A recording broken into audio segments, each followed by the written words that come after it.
Shalom bien-aimés du Seigneur, soyez bénis. Bienvenue sur notre plateforme de témoignage. Nous recevons ce soir une sœur, la sœur Marie, que le Seigneur a tirée du monde des ténèbres à son admirable lumière.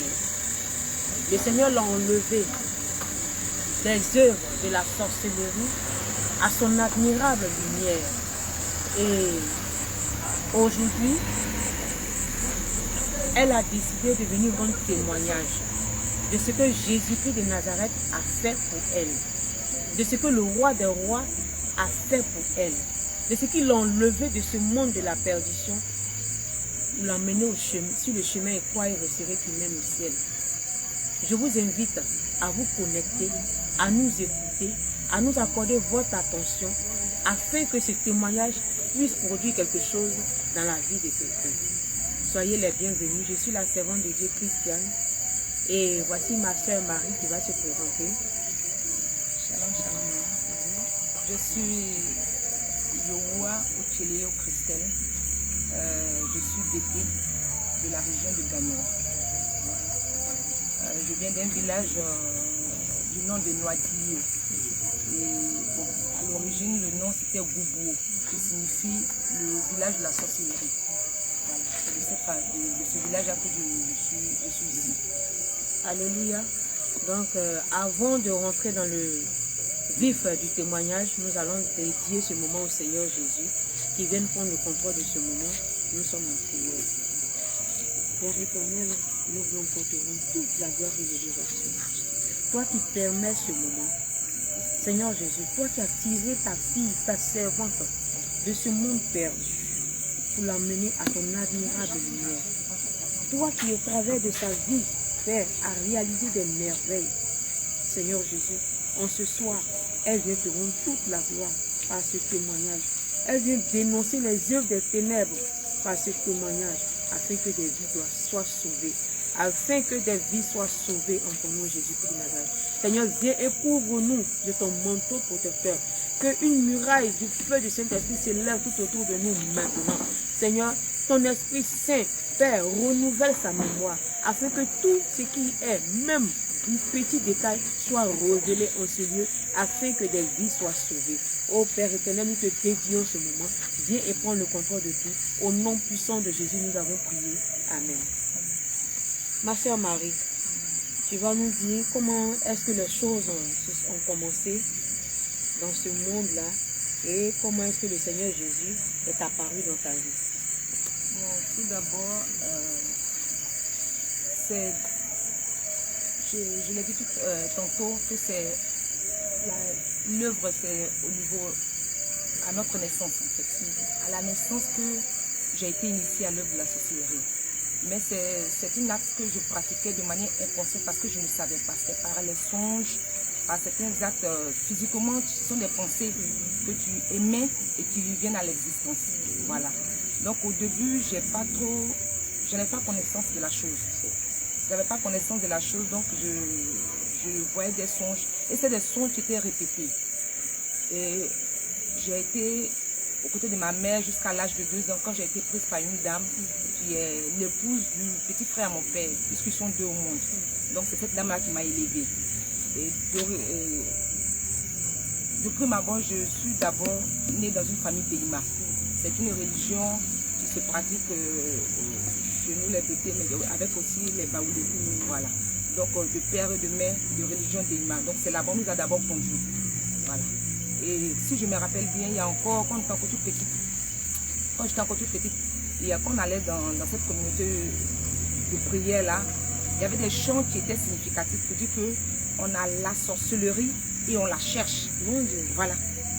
Et c'est plus tard, puisque le BT même c'est le français avec lequel j'ai grandi, donc c'était pas trop que je le comprenais. C'est quand on a commencé à grandir que ces chants-là, quand ils reviennent, on a commencé à prendre le sens réel. Donc ce n'était pas normalement Jésus qu'on allait adorer, mais on allait pratiquer les œuvres de la sorcellerie physiquement. Voilà. Et comme nous étions des enfants, on ne prenait garde à cela. Maman y va, donc on la suit. Voilà. Papa n'était pas trop pratiquant. C'est maman qui y allait. Donc on suivait maman pour aller dans ces cultes-là. Jusqu'à ce que Dieu me fasse grâce, que cette dame me saisisse et puis j'aille à l'école. Donc on est allé à Oumé. Mais ce qui était récurrent, c'est les songes. À chaque fois que je dors, je me retrouve dans une école. Dans une école, et c'est comme si un couvent. Voilà, c'est comme un couvent. Ça a commencé d'abord comme un couvent dans lequel on est à l'école. Je me retrouve dans une salle de classe. Mais je ne sais pas ce qu'on apprend en fait. Et à chaque fois que je me réveille, j'ai un sentiment de... Je ne sais pas comment je vais expliquer cela. Que ce n'était pas normal en fait. Ce n'était pas normal ce que je vivais. Comment je peux me retrouver dans une école. Puis l'école est close. Elle est fermée, une grande clôture. Et moi, spécialement, je cherchais la porte de sortie. Et ce songe-là, je l'ai fait pendant 15 ans, je ne sais plus le dire. Parce que c'est depuis l'enfance, jusqu'à ce que j'aille en classe de CM2, je crois, jusqu'en 6e, je continuais de faire ce songe.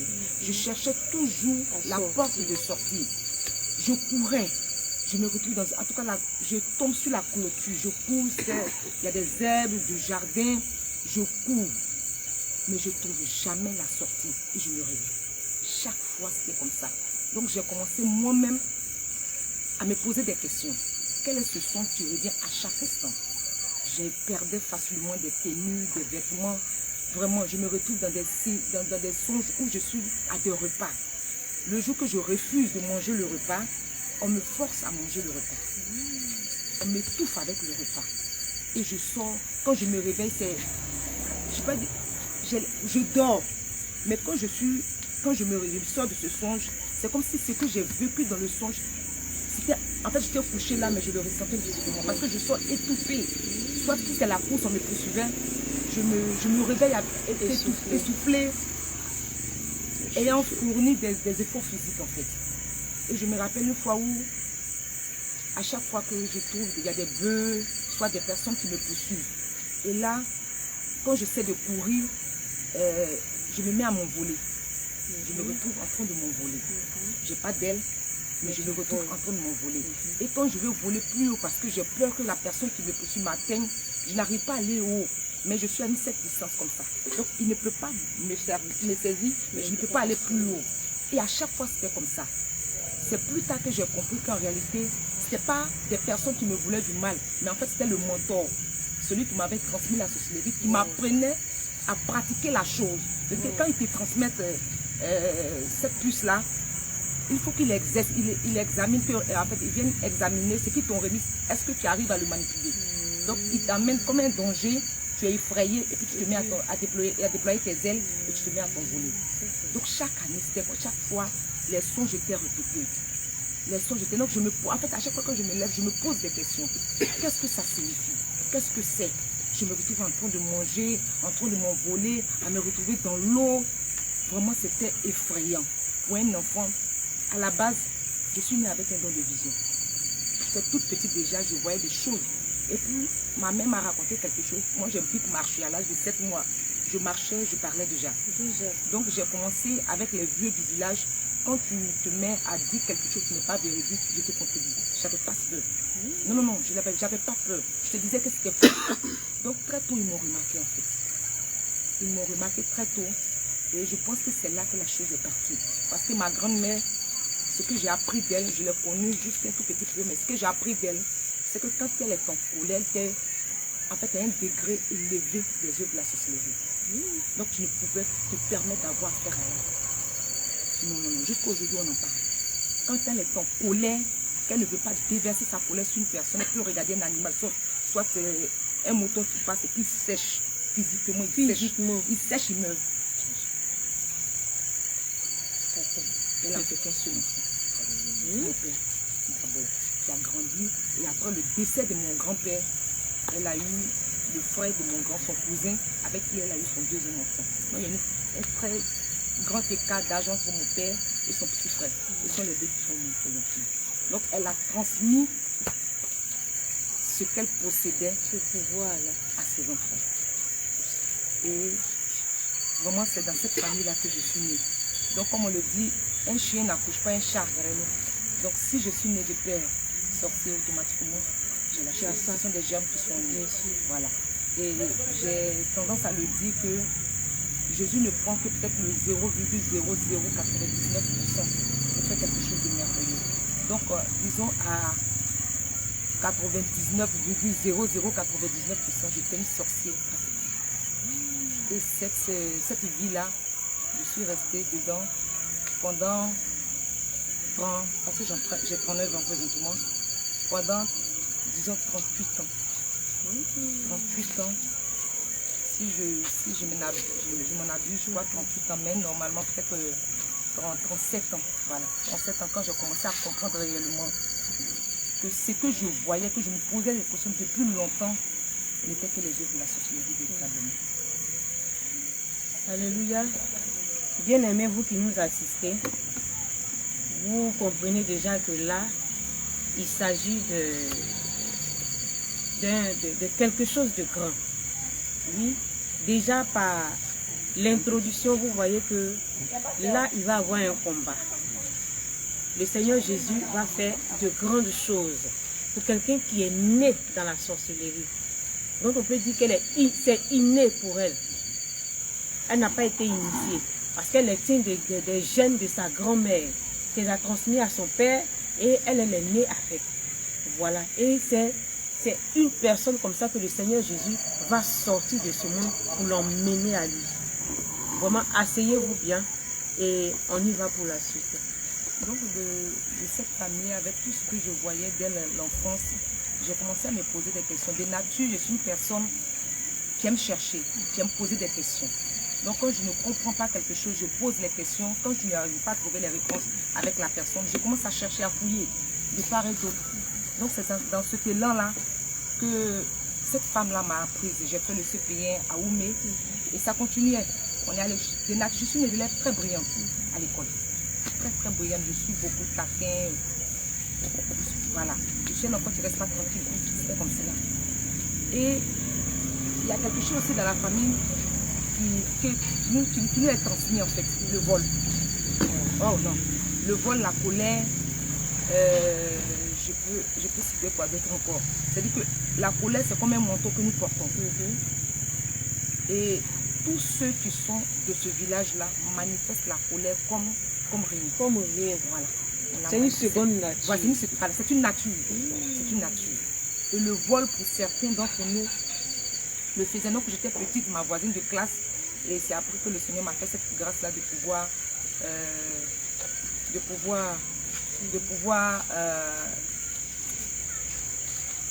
le savoir, puis je me suis confessée.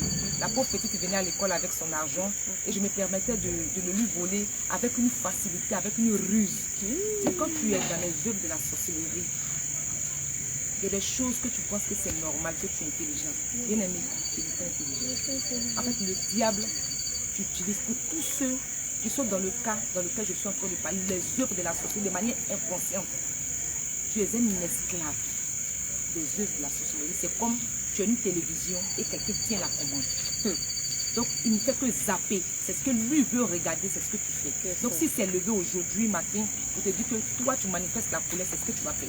Donc, il y a des jours comme ça, je me lève et puis je suis toute énervée. Non, la journée est gâchée. Et quand c'est comme ça, je suis même pas capable d'aller me battre. Et c'est comme ça. Je peux me lever le matin et puis avoir envie de pleurer. Maman étant grande là, je m'assois, je pleure toutes les larmes de mon corps. Et je suis soulagée, je me lève. Et j'ai trouvé ça bizarre, mais c'est quelque chose que tu ne peux pas dominer. Tu ne peux pas dominer. Tu es obligé de subir, voilà. Tu es obligé de subir parce que tu es contrôlé. C'est un peu ça. Que ça soit au niveau de la prostitution, parce que tu es esclave. Donc on te transmet de pratiquer de la prostitution à leur profit. C'est comme ça. Donc j'ai fait en étant dans cet état-là, j'ai été une lesbienne. Non, mais c'est quelque chose, en fait, c'est quelque chose qu'on ne peut pas comprendre. Parce que d'autres le disent qu'ils pensent qu'ils ont des pouvoirs. Je peux me permettre de regarder un homme comme ça, juste pour jouer avec lui. Mais si je t'ai fixé pendant près de 5 minutes, tu ne peux plus tenir de là où tu es. Dans mon village, aucun homme ne drague une femme. On coupe des doigts. Tu me suis. Et puis tu me suis. Mon Dieu. Ainsi que les femmes. Donc j'avais ce, si je peux l'appeler entre griffes, ce pouvoir-là maléfique de pouvoir dire à un homme, lève-toi, monsieur, juste pour jouer avec ta vie. Je n'ai pas parcouru les hommes couchés, non.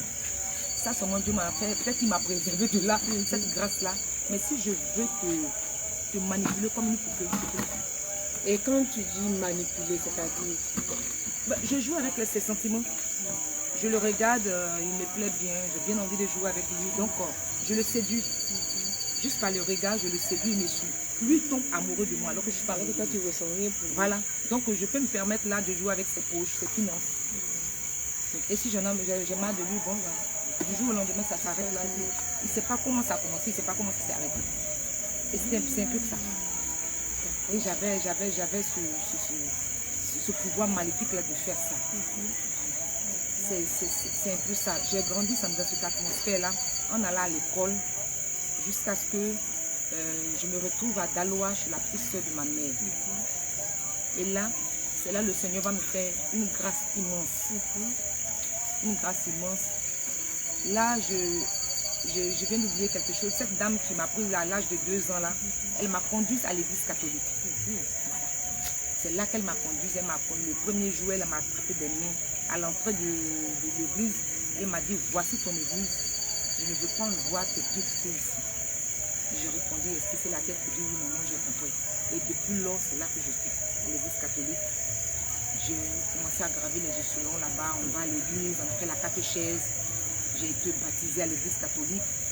Et la 4e année, j'ai dit que je comprenais. En fait, j'ai compris très tôt que Dieu voulait faire quelque chose avec moi. Donc, dès la 4e année, je ne comprenais plus rien à ce que je faisais là-bas. Donc, je dis à la sœur qui nous entretenait, qui faisait les cours, que je ne comprends rien à ce que je fais ici. Oui, c'est ouvertement ce que je lui ai dit. Elle n'était pas ivoirienne. Elle devait être entre gabonaise ou camerounaise, un truc comme cela.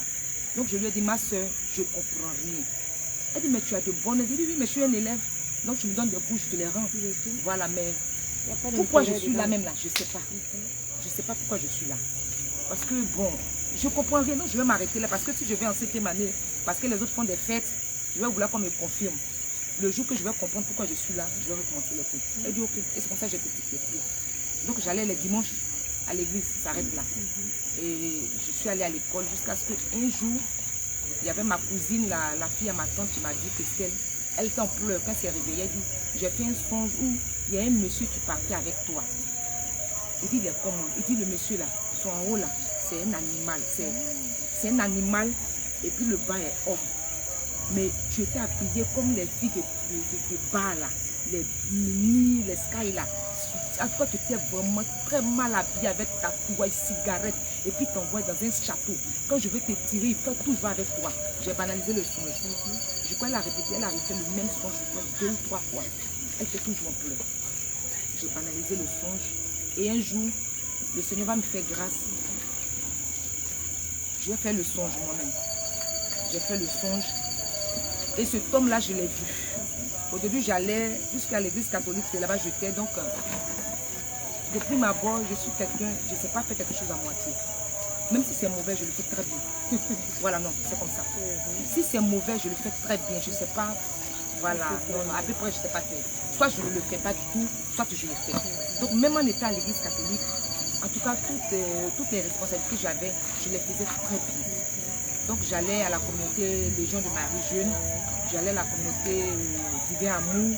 Donc, en tout cas, j'avais mes trucs, j'activais. Donc, j'allais dans le son, j'allais à la communauté, à la Légion de Marie, puis j'ai rencontré un jeune homme. Et puis, lui aussi, il va à la prière là-bas. Il y a que le jeune. Il dit, oui, dans le songe, il dit, bon, comme on attend les frères là, viens t'asseoir. Il y avait dans le songe, le chemin que j'empruntais, il est physiquement à Daloa. Voilà. Mais dans le songe, il y avait un siège sur cette rue-là. En réalité, il n'y a pas de siège, mais dans le son, il y avait un siège. Donc, je me suis assise, puis je l'ai invité à s'asseoir. Il dit, mais toi, tu es légionnaire jeune là. Donc, prends le chapelet, tu vas faire le chapelet puisque tu es légionnaire. Ça m'a pris comme ça. Et le chapelet que lui avait, il y avait des grains qui manquaient en fait. Il était différent de celui que moi j'avais. Donc, je lui ai demandé de réciter les 3 premiers qu'on fait là. Il les a ratés en fait. Donc, je lui ai dit, mais c'est pas normal, tu ne peux pas être légionnaire, puis rater la prière légionnaire. Réponds. Il a encore sauté et ça m'a énervé en fait. Je lui ai dit, non, non, non, tu ne peux pas me permettre de dire que tu es légionnaire, puis tu vas... Non, non, non, reprends la prière. Et c'est là la personne, il était d'abord un jeune homme. Quand il s'est arrêté, que je me suis énervée, il est devenu une femme. Il dit, ah bon, donc c'est avec moi que tu joues. Tu n'as rien vu, roi. C'est moi que tu veux blâmer. C'est maintenant la personne de cette jeune dame, il s'est transformé en un homme d'une gigantesque taille. Et ici était un animal avec des poils. Tout là, jusqu'à ce niveau. Il avait des pieds. Les mains étaient là, mais ce n'était pas des doigts normaux qui étaient là. Donc le haut était un animal et le bas était un être humain. Et là, il y a un combat qui a commencé entre lui et moi. Un combat. Donc quand je dis feu, effectivement, dans le son, le feu sortait de ma bouche. Lui aussi dit feu. Donc les deux feux se croisent. Mais il est comme si dans le son, il y a quelqu'un qui me disait de souffler davantage. Et je prenais du souffle dans mes entrailles. Et quand je fais sortir le feu que je sors de ma bouche, était plus ardente que le tien, jusqu'à ce que le feu qui sortait de moi m'a consumé. J'étais tellement énervée qu'il est vraiment... même jusqu'à ce que sa cendre même soit consumée. Il a consumé jusqu'à ce que sa cendre brûle, qu'elle disparaisse. Et de là, quand sa cendre a disparu, c'est comme si le ciel, dans le songe, le ciel s'est ouvert. Et c'est comme si j'ai été portée, j'ai décollé du sol. Et le ciel, c'est comme une première porte s'est ouverte, une deuxième porte s'est ouverte. Et je m'en déposé sur, je ne sais pas comment je vais déposer, c'est du nuage, je vois c'est quoi, mais ils m'ont déposé là sur la nuée là. J'étais arrêté, j'ai un chemin qui était comme ça, comme cela. Mais c'est comme des cristaux, du cristal brillant. Et à loin devant moi, je voyais une cité. Elle était éclatante, elle était tellement belle, elle était tellement radieuse, elle rayonnait. Le sol, le chemin même que j'empruntais pour aller vers cette cité-là, c'était des cristaux, c'était joli à voir. Je ne peux pas dire que j'ai jamais vu une blancheur pareille. Et je marchais pour aller vers cette cité-là quand je me suis réveillée. Quand je me suis réveillée, c'était ma première... La chose qui m'a choquée, ma cousine avec qui je dois était assise comme ça. Et elle me regardait. Donc elle m'a dit, tu te battais avec qui? Il dit, comment ça? Elle dit, c'est le fait même que tu me tapes là qui m'a fait que je me suis levée pour m'asseoir sur l'autre lit pour te regarder. Parce que tu combats, tout ce que tu disais sortait physiquement. Il dit, ah bon? Et puis j'ai commencé à lui expliquer. Elle dit, oui, exactement. C'est le monsieur qui partait toujours avec toi. Et dit, aujourd'hui, je l'ai vécu. Et c'est là, le Seigneur va commencer à me faire grâce. Il va commencer à me faire grâce. Quand je suis sortie de là, je lui ai dit ce que j'ai vu là. Mais je ne savais pas que cette prière-là allait porter véritablement. Il dit, ce que tu m'as montré là. Je ne sais pas comment tu vas t'arranger, hein, mais il faut t'arranger. Je vais en faire. Et c'est comme ça que j'ai fait une prière toute simple. Et puis, on a banalisé, je suis on a laissé tomber. Et dès lors, le Seigneur a commencé à me faire comprendre beaucoup de choses. L'école où je me retrouvais à l'école, comment on appelle ça, les songes. J'ai commencé vraiment à chercher la signification de ce que je voyais dans les songes. Parce que je disais que ce n'était pas normal. Et là, le Seigneur va faire quelque chose. Parce que puisque je le cherchais véritablement, ça a été détecté de là où je viens. Mon père, pendant 12 ans, j'ai été dans la maison d'une personne qui me scolarisait, qui fait mes soins. Tu fais tout pour moi. Quand on dit tout, tout. Mon père n'a jamais mis les pieds là-bas. Depuis ma bonne, mon père ne m'a jamais scolarisé. Ce sont ma famille maternelle. C'est ma mère qui se décacassait pour scolariser tous ses enfants. Et le vieux dit, il s'arrête et puis dit à ma mère que c'est pour ne rien que tes parents dépensent de l'argent. Mais seul l'évangile de Dieu. Ouvertement, c'est pas pour dire c'est caché, c'est voilé, non. Et il nous donnait, comment on fait ça, un proverbe qui dit non, que si la liane n'est pas accrochée à l'arbre, comment pourra-t-elle grimper? Donc si nous ne sommes pas connectés à lui, on ne pourra rien devenir. Donc, tout ce que la vieille lui a répondu, c'est que c'est Dieu qui fait toutes choses. Si c'est ce que le Seigneur a décidé, il ne va rien devenir. Mais c'est pas ce que Jésus a décidé. C'est comme ça. Donc, quand je suis partie à Daloa pour les 12 ans, la 12e année, mon père, moi qui n'avais jamais fait de bêtises avec mon oncle, cet homme qui me portait dans sa maison, il y a eu une dispute. C'était des choses qui avaient été déjà prédites pour que je sorte de là. Parce que d'après eux, si je restais dans la maison de ce monsieur, j'allais aboutir à une vie rayonnante. Donc il fallait que j'échoue. Et cette dispute-là, c'était pour un truc banal. J'étais épuisée, je criais le riz. Et le vieux, il a dit quelque chose. Moi qui ne lui ai jamais répondu, ce jour je lui ai répondu. Quand je dis que j'ai vu une télévision et on a mis commande, c'est ce qu'on décide, c'est ce que tu fais. Pendant 12 ans, je n'ai pas répondu à ce ton, malgré que c'est un homme de nature colorée. Il fait ses choses, on se réunit, nous les enfants, nous on rit. Il nous frappe. Il a eu même un jour à nous enfermer dans la douche, ses enfants et moi. Il nous a bastonné correctement. Aucun d'entre nous s'est plaint. Parce qu'on a trouvé que c'était normal, papa était fâché. Voilà. On a repris la vie. Mais ce jour-là, pour un truc banal, j'ai eu à répondre à cet homme, à claquer la porte. Je me suis mise même dans sa maison à ne pas lui parler. Pendant 3 jours, je l'ai fait. Je ne lui disais pas moi. J'ai délégué des personnes pour lui demander pardon. Mais c'est abouti à rien. C'est là que j'ai vu mon père qui était au village après 12 années. J'étais en 2e année comptabilité. Mon père est arrivé, là ça m'a soutenu que je l'ai vu. Il est venu avec un cabri de cette taille-là. Comme toujours. Ils ne viennent pas les bras ballants. Il est venu demander pardon. Quand mon père a quitté la maison pour revenir à Gagnoa, le monsieur m'a chassé le famille. Donc les vacances, j'ai ramassé mes affaires et je suis venue au village. Je suis venue au village.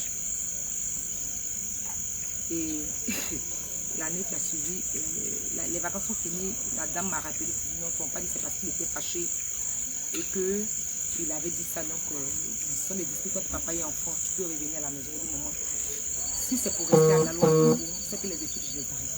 Donc, c'est comme ça. Elle m'a fait parvenir de l'argent. Je me suis inscrite au lycée professionnel de Gagnoa. C'est ma 3e année.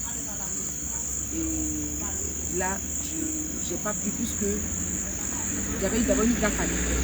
Une élève excellente. Une gaffe à l'école. Donc, ici, on m'a demandé de reprendre la 2e année. Et je me suis réinscrite en 2e année. Malgré que j'avais la moindre pour aller en cours. Mais à cause de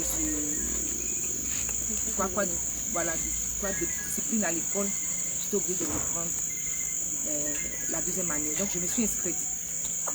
Et c'est plus tard, j'étais la première dans ma classe avec une moyenne de 16 de moyenne. Donc, en ce temps, c'était M. Daïro qui était encore le directeur du lycée professionnel Gagnon. Donc, on comptait les élites, les personnes qui ont compté pour que le lycée professionnel soit vraiment à l'excellence. J'étais parmi ces personnes. Mais malheureusement, j'ai échoué à l'examen. Et lamentablement, oui.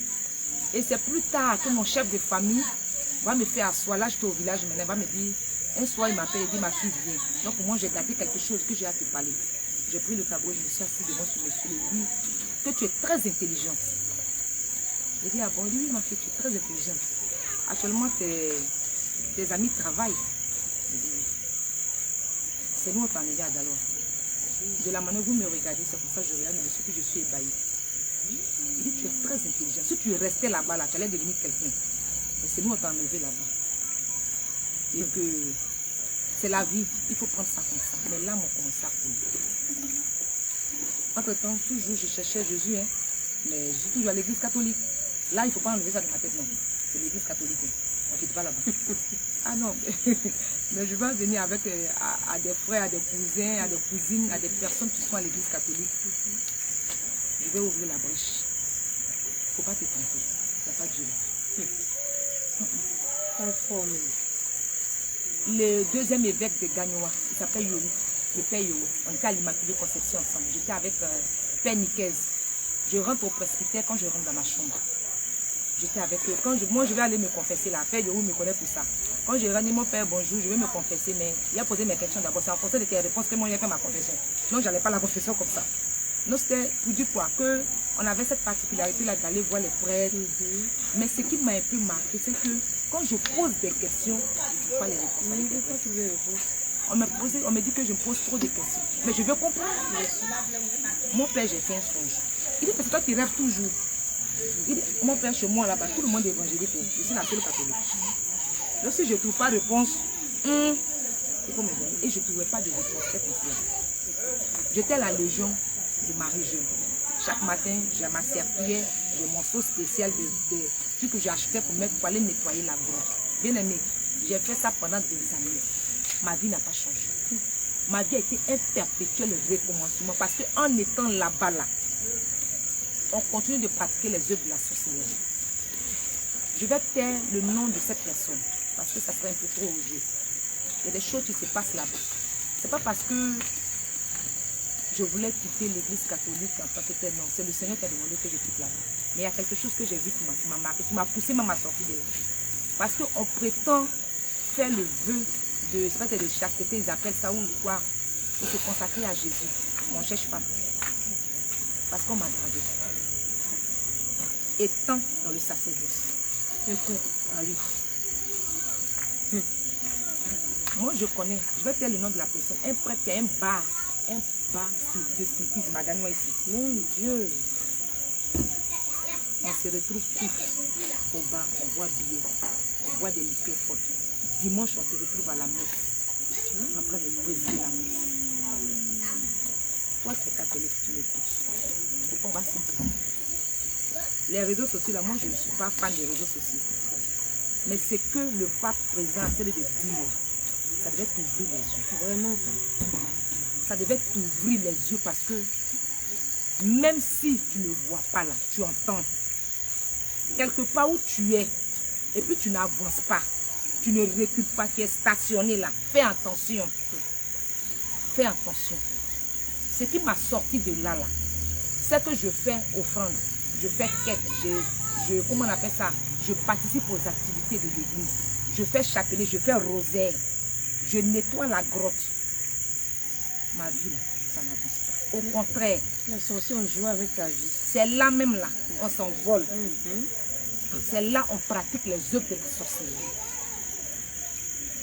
Parce que ça s'amplifie davantage. En étant là-bas, mon père avait accès à ma vie comme il veut. Il a manipulé comme il veut. Quand j'essaie de prier un peu, que le Seigneur se passe sa grâce, parce qu'il est tellement miséricordieux.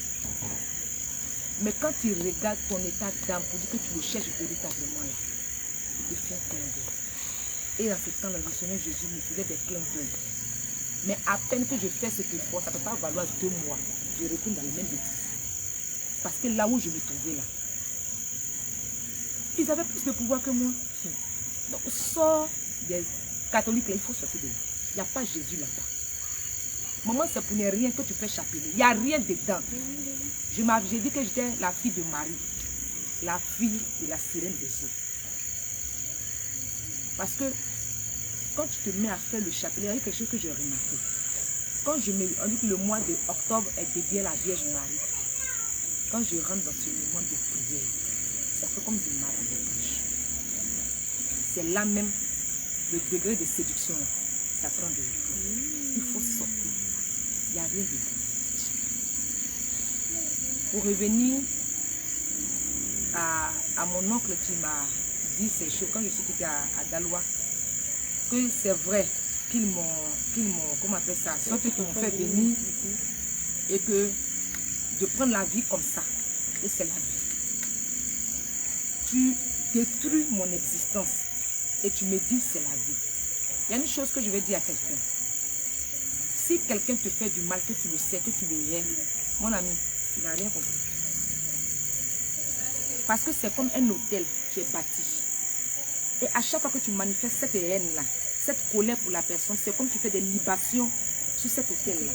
Donc la personne qui est tenue de garder l'hôtel prend de la force. Il prend du pouvoir et domine ta vie. C'est ce qu'on n'a pas compris. C'est ce qu'on n'a pas compris vraiment. Et donc moi, je haïssais mon père. Il faut que je le dise. La reine avec grand H. Je ne peux pas faire 2 secondes au téléphone avec lui. Je me forçais pour me faire comprendre que moi-même, c'était faux. Je n'aimais pas mon père. Et que bon, c'est juste que de temps en temps, il m'énerve, ça s'arrête là. Mais c'est une colère subtile. C'est une haine subtile. C'est qu'elle est déguisée. Tu ne veux pas te convaincre en toi-même que c'est la chose qui est là. Mais en réalité, tu le fais. Et pendant près de 37 ans, cette haine était un peu nourrie. par la colère, par la haine que je manifeste. Et lutter, parce qu'il a ces manies de faire, de poser des actions pour que cette haine grandisse, voilà, poitrine. Donc quand tu essaies de rentrer en paix avec lui, il faut qu'il pose une action pour que tu rallumes cette flamme-là de la haine. Parce qu'il ne faudrait pas que ça s'éteigne. Et c'était comme cela. Jusqu'à ce que je comprenne, après que mon oncle ait dit ces choses-là, quand ma mère n'était pas là, quand elle est revenue de son village maternel, de son village de moins, de mon village maternel, et je lui ai fait part de ce que mon oncle avait dit. Elle dit, c'est pas grave, c'est Jésus qui est Seigneur. En ce moment, Dieu, je sais pas si c'est Dieu, mais en tout cas, dans cet état-là, j'avais pour ami un ingénieur hydraulique.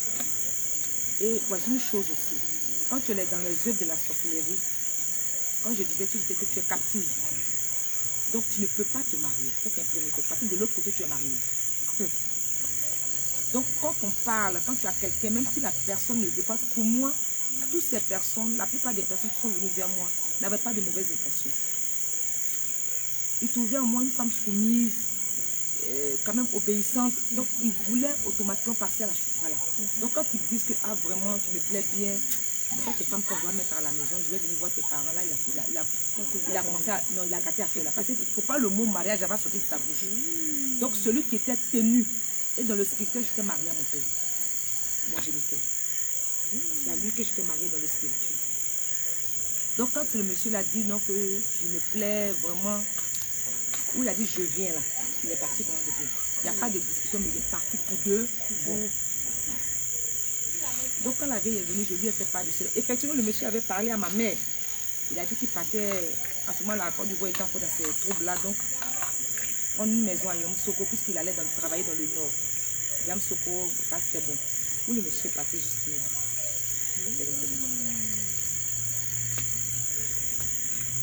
Donc, tout ça était là, la guédie, on n'a qu'à prier. Donc, on pensait que là, on se mettait en train de prier. À prier, mais les mêmes songes continuaient. Je mangeais toujours dans mes rêves. Arrivé un moment que j'avais peur même de dormir. Parce qu'il suffit que je ferme les yeux tout petit peu. C'est un voyage. C'est un voyage. Il est arrivé un jour même que je me rappelle bien, une nuit, j'ai eu des rapports sexuels. Tu as des rapports sexuels dans tes songes. Des gens viennent me donner là. Oui, des gens viennent coucher avec toi. Ils peuvent être plusieurs. Mais tu ne peux pas te... Je ne sais pas comment je vais dire.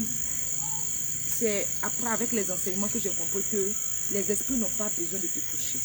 Il suffit que de te dépanner. Il suffit... Je ne sais pas comment je vais expliquer. C'est une connexion. Simplement ça. Et puis tu te mets à à éjaculer sur toi, à avoir des sensations. Donc c'était comme ça. Une nuit, je dormais. Et ce jour-là, Dieu m'a fait tellement une grâce. Parce que si je n'avais pas d'unité, je ne sais pas ce qui va se passer. Puisque j'étais seule. Avec ma petite nièce avec qui je dormais. Donc la nuit, là, j'ai fait un songe dans lequel il y a un homme qui m'a possédé. Il m'a possédé tellement violemment que même sur mon lit où j'étais couchée, je sentais les douleurs. Et je me suis réveillée essoufflée parce que je me débattais. Je me débattais. Et je me suis réveillée essoufflée, mais avec une forte douleur qui ne dit pas son nom au bas-ventre. À peine je cherchais à quatre pattes, je cherchais mon téléphone. Et dans ce temps-là, dans cette période, j'avais rencontré un jeune homme de Dieu, d'une église évangélique, qui venait me visiter. Je venais de la checker, donc il est passé me dire bonjour, Jésus t'aime. Donc il venait de temps te poser avec moi. Et c'est ce jeune homme-là que j'ai appelé. On l'a surnommé Pasteur Choco. Donc je l'ai appelé, ce jeune homme-là. Cette nuit-là, Dieu a fait grâce. Il a décroché. Je lui ai dit, voici le songe. Actuellement, je ne peux pas. J'étais en pleurs.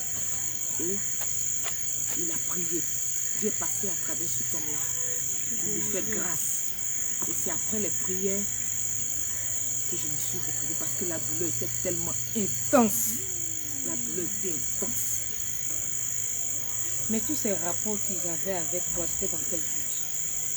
En fait, dans le monde de la sorcellerie, ce que j'ai compris plus tard avec les enseignements, puisque au moment où c'était là se passait, j'avais pas d'enseignement, il n'y avait personne pour m'expliquer, comment je vais dire, pour m'épauler dans la parole. Jusqu'à l'église catholique, on ne lit pas la Bible. On vient, le prêtre fait son homélie, c'est ce qu'il a dit, comment on appelle ça, comment ils appellent ça déjà là, le calendrier liturgique. C'est ce que tout le monde suit. Donc tu n'as pas cette force-là de prendre la Bible comme maintenant la méditation, elle est importante, elle est primordiale dans la vie du chrétien, c'est pas ça. Donc on ne lisait pas la Bible, donc comment découvrir quelque chose? Tu ne peux rien découvrir puisque tu es tenu de suivre le calendrier liturgique. Donc c'était comme ça. Donc cet homme-là, il a prié pour moi. C'est dans les enseignements que j'ai compris plus tard que le but des rapports sexuels, en fait, c'est eux, ils prennent l'énergie qui est en toi. C'est une manière de puiser l'énergie vitale qui est en toi. Et en plus de cela, c'est-à-dire que le Seigneur Jésus, c'est vrai que le physique, il le considère, mais dans le spirituel, il est encore plus intense. Donc, même si tu étais vierge physiquement, dans le spirituel, tu n'es plus vierge. Voilà, parce que tu as des rapports avec ces personnes-là. Par le rapport sexuel, il y a des démons qui sont transmis. Et dans le spirituel, tu ne couches pas avec des personnes, tu couches avec des esprits. Donc, ce sont des démons qu'on te transmet. Donc, tu peux contracter des grossesses dans le spirituel. Donc, physiquement, tu ne peux pas enfanter. Et c'était mon cas. Pour que je puisse avoir l'enfant que j'ai présentement, c'est encore un autre témoignage. C'est une grâce, comme j'aime tant le dire, c'est un film d'horreur que j'ai vécu. C'est un film d'horreur que j'ai vécu. Donc ces rapports sexuels nous poussent en fait, nous affaiblissent parce qu'on ne peut pas prier. On ne peut pas réellement chercher le Seigneur et on est sous l'emprise, c'est comme on est une prostituée. Donc quand ton dominateur a besoin de toi, tu es obligé de te soumettre.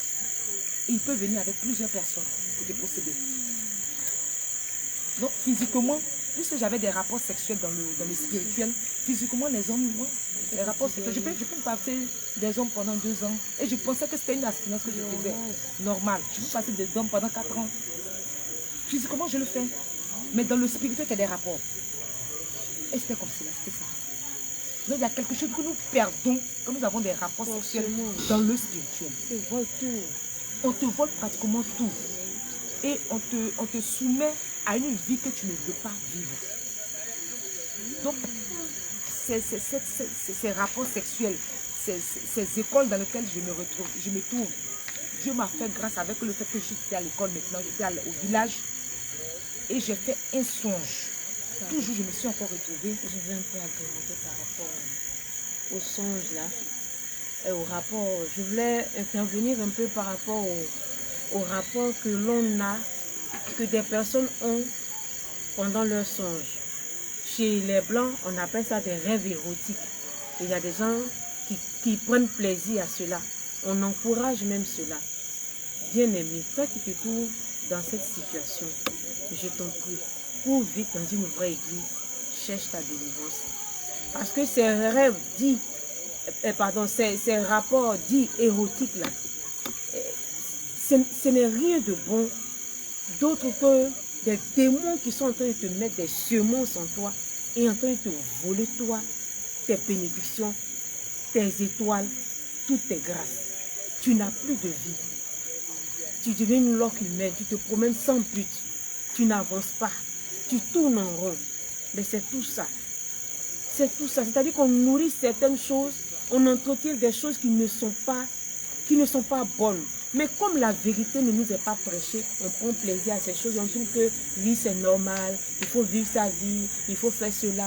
Toi qui suis ce témoignage, tu comprendras que si avant tu as aimé ce genre de choses, aujourd'hui, ou même si tu es sorti de là, ou encore derrière des hommes de Dieu pour qu'on fasse ta délivrance, parce que ces semences sont encore en toi, c'est encore en toi quelque part, il faut que tu en sois délivré.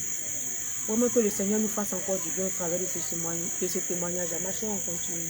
Donc pour revenir, là j'ai quitté l'école, puisque c'était le but de ma famille, de mon père et de ses acolytes, que je quitte l'école. Parce que si je continuais dans ce élan, j'allais devenir peut-être un grand cadre de ce pays.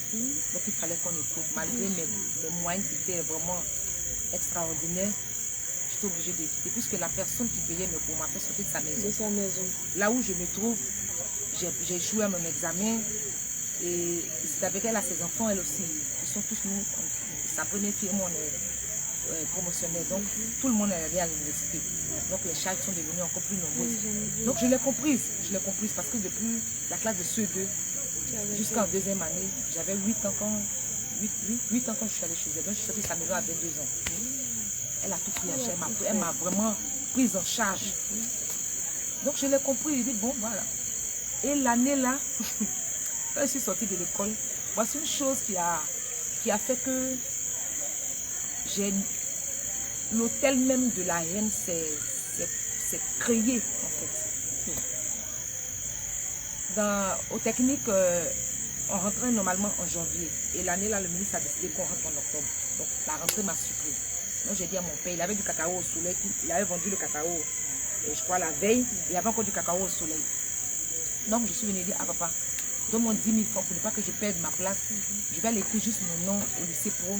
Et puis, au cours de l'année, je saurai comment je vais faire pour payer le reste de la scolarité. Dans tous les cas, je suis une femme, je sais comment je vais me débrouiller. Mon père m'a regardé dans les yeux et m'a dit, hé, Nia, tu gâches mon programme. Moi, je gâche son programme. Je n'ai pas compris. Il dit, j'ai besoin de 10 000 francs. Si je m'étais préparée, si c'était en janvier, je n'allais même pas te demander, mais j'ai besoin de 10 000 juste pour ne pas perdre ma place. Il dit, je cache son programme. Quel est ce programme que je cache? Et mon père m'a parlé. J'ai laissé tomber l'année, je ne suis pas allée à l'école. Je n'ai pas fait les cours. Donc j'ai commencé à ne rien faire. Avec la noix, j'étais au village. Bon, je suis de nature, quelqu'un qui est battante. Donc j'ai commencé à vendre. J'ai commencé à vendre, maman avait un grand champ de manioc. J'ai pris ce champ de manioc, j'ai commencé à faire de la tchéké, du poisson. Vraiment, j'ai commencé à m'activer. Parce que, je vais dire quelque chose. Quand votre famille est dans les œuvres de la sorcellerie, ne vous attendez pas à avoir quelque chose à la maison. C'est la misère. La misère. Quand je parle de misère, je sais de quoi je parle. La misère totale. À tel enseigne que même 100 francs manquent dans la maison, dans une famille. Et c'est ma mère qui se décarcassait pour qu'on puisse manger, qui paye tout. Mon père est capable d'enlever de la graine au champ, venir avec, le placer, vendre. Ma mère en achète, elle fait à manger, elle le sert à manger. C'est un degré de méchanceté qui ne dit pas son nom. Et ça, et tout ça naturel. Depuis ma mort, Noadio, c'est naturel qu'on soit sorcier. C'est ça. C'est naturel, c'est normal qu'on parle de la sorcellerie parce que on surprend nos grands-pères en train de... C'est de moi que tu parles, une scène comme ça, au centre du village. Le père de l'oncle à mon père, de mon papa, son père biologique est mort très tôt, mais celui qui l'a élevé. Trouvé au centre du village, en train de se discuter avec son binôme, si je peux le dire ainsi.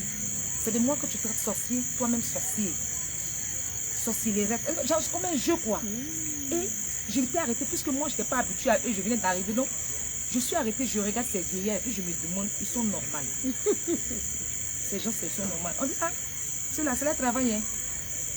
Un autre soir, ce qui m'a encore marqué, chez le chef de famille, ils sont allés manger, puisque les familles préparent, les mamans préparent, puis les parents, voilà, vous envoyez le repas chez le chef de village, puis les parents viennent manger. Donc, j'étais des passages, quand j'ai trouvé, ils avaient fini de manger, mais il y a une dispute qui a éclaté. Et il y a un qui dit à l'autre que, tu me connais, non? Moi, j'ai 6 yeux, hein? Et puis le monsieur qui en a 6, moi aussi j'en ai 6. Tu peux me montrer quoi? Tu vas me faire quoi? Qu'est-ce que tu peux me montrer? Il dit, on verra ça, il dit, on va se voir. Mais à en peut-être on va se croiser de l'autre côté, dans le monde là, on va se croiser dans le monde de la société. Et j'ai tiqué en fait, je me suis arrêtée, puis je regarde c'est en pleine journée. Il était 19h par là, il n'était pas du soir.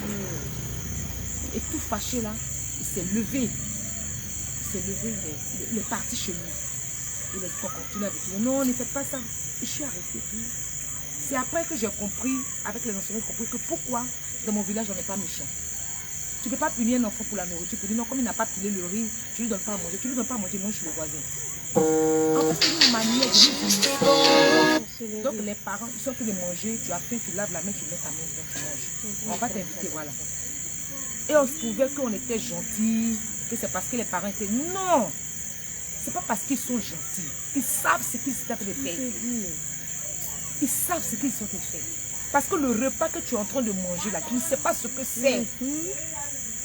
Dieu, par sa grâce, c'est maintenant qu'il nous ouvre les yeux pour savoir que le poisson que tu manges n'est pas un poisson. La viande que tu manges n'est pas de la viande. Mais c'est de la chair humaine. Tu penses pouvoir manger de l'huile rouge alors que c'est du sang humain. Donc on permettait aux enfants de manger n'importe où. De telle sorte qu'ils n'échappent pas à la chose. Voilà, ça c'est un village, hein.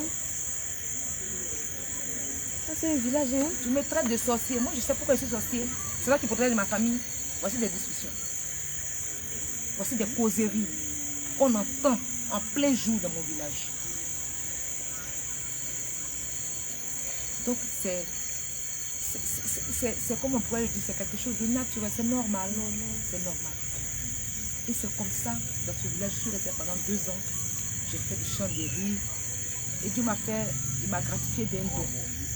Je ne l'ai pas appris. Mais voilà, c'est comme ça. Donc j'ai acheté, tout en étant à l'école, j'étais avec mes couturiers, j'ai même bien m'amusé avec. Donc j'ai fait le champ de riz, j'ai acheté 2 machines. Et j'étais au village pendant ces 2 années-là. Mais pendant ces 2 ans, en fait, ils m'ont fait venir au village, puisque c'est vrai que la sorcellerie, on n'a pas besoin que tu sois proche de Dieu pour faire ce qu'il a envie de faire. Mais en étant loin, il y a certaines choses auxquelles tu échappes. Donc il fallait qu'on me ramène, puisque depuis 2 ans que je les ai quittés, il fallait qu'on me ramène à la source pour qu'on amplifie ce qui est en moi. C'est ce que j'ai compris plus tard. Pour qu'on amplifie et que si j'étais arrivé à un certain niveau, en plus, en fait, m'ouvrir les yeux. Puisque de manière inconsciente, c'est pas les songes, tu vas dans le monde, mais tu ne sais pas comment tu y vas. Voilà. Là, maintenant, il fallait que tu y ailles. Je vienne pour que maintenant, si mon esprit avait épousé la chose, on puisse m'ouvrir les yeux de telle sorte que je le fasse de manière consciente, que je prenne goût à la chose. Voilà. Or, mon esprit n'a jamais accepté la chose. Parce que ouvertement, j'ouvre ma bouche, comme depuis petite, je le dis. Tu dis que c'est vert alors que c'est rouge. Il faut avoir ta barbe blanche et tes cheveux blancs. Le Dieu, c'est pas ça. Voici ce que c'est. Donc, ils ont eu même à le dire un jour que si j'étais un homme, puisque chez nous, les bêtés, la femme n'a pas droit à la parole, n'a pas droit à la parole aux réunions, n'a pas droit même à assister aux réunions de famille, tout et tout, c'est uniquement les hommes. On n'a pas droit à l'héritage, c'est comme ça. On n'a droit à rien en fait. Et si j'étais un homme, j'allais renverser leurs hôtels. J'allais renverser les sillons qu'ils avaient, voilà, les orientations de leur famille. Et que, gloire à Dieu, que je sois une femme. Exactement une homme. Parce que je ne t'arrête pas à dire que c'est pas ça. J'ai horreur qu'une vieille personne se mette à mentir. Je suis même capable de te tomber dessus. En fait, il faut que je te laisse une marque pour que tu saches que le mensonge n'est pas bon. Donc c'était ça. Donc quand je suis venue au village, j'ai fait 2 ans là. J'ai fait mes activités avec la misère dans laquelle on vivait, avec vraiment cette pauvreté accrue dans laquelle la famille vivait. C'est en vendant tout ça, j'ai commencé à soulager ma mère. Soulager ma mère, c'est là devant me faire grâce. Pour que je sorte de cette école. Quand le Seigneur va commencer, c'est un processus. Donc, j'ai fait ce songe dans lequel je me suis enfin retrouvée encore dans cette même école. Je courais, toujours en course. Je grimpe les arbres, j'ai vu la clôture. Tu montes la clôture, mais tu ne peux pas escalader. Donc, je courais jusqu'à ce que je tombe dans l'école comme un couvent. Et ces maîtresses là que je vais appeler des professeurs qui nous enseignaient ces cours de la sorcellerie, ils ont, comment on appelle ça? Elles sont voilées comme les sœurs à l'église catholique. Exactement. Il y a dans cette école, c'est comme un couvent. Il y a la mère supérieure, il y a les sœurs, et il y a les classes. Donc quand je suis dans le songe, c'est comme le Seigneur m'a fait grâce de savoir que ce n'était pas une école enfin. C'était pas une école. Puisque au village où j'étais, il y avait, bon, je ne peux pas le dire que c'est une église, mais il y avait encore une secte dans laquelle on allait. Oui, je pèse bien mes mots, c'est une secte. Vraiment. Parce que cet homme-là se fait appeler prophète. En réalité, son père était une personne qui évoquait les morts. Voilà, donc il a le don puisqu'il est né avec sa chose. Donc voilà, son père lui a transmis. Et il fait le coup. Et il voile cela avec le nom de Jésus pour faire des bêtises en fait. Voilà. Donc c'est dans cette secte-là qu'on allait. Mais Dieu voyant mon cœur, comme je l'aime, Dieu me dit, je ne sais rien faire à moitié. C'est ça ou c'est pas ça. Soit je le fais très bien ou je ne le fais pas du tout. Donc même en allant dans cette secte, pour moi, comme c'était Jésus, on dit le nom, je cherchais Jésus. Donc il a vu vraiment que j'étais fatiguée vraiment. Et ce songe, quand je l'ai fait, dans le songe, j'ai compris que ce n'était pas une école ordinaire. Donc je suis commencé à courir, tout affolé, je rentre dans les salles de classe. Levez-vous, levez-vous, ce n'est pas une école, c'est une prison. C'est la sorcellerie, nous dans en prison. C'est comme si j'étais la seule qui était consciente. Les autres élèves ont dormi. Et puis les professeurs sont là, ils ont commencé à appeler la messe supérieure. Pour dire que, mais attends, elle dit, embêtée, hein. Donc, comment mener? Elle va aller où? Laissez-la, regardez là. Donc, je suis arrivée au grand portail. Le grand portail, voici l'espace où le mur d'en haut et, comment on appelle ça, le portail, c'est comme ça. C'est tout petit comme ça. C'est à peine un filet de lumière qui passe là. Donc, je suis arrêtée devant le portail là. Et puis, toutes les professeurs là sont arrêtés devant moi, comme ça que je suis de ce côté là. Je veux sortir. Et puis, elle dit non, laissez là, elle va aller où? Donc, pour elle, elle était tellement sûre que je n'allais pas sortir de là. Et je ne sais pas comment je me suis arrangée, comme si quelqu'un a agrandi l'ouverture. Et j'ai sauté, j'ai attrapé la clôture et j'ai passé le pied.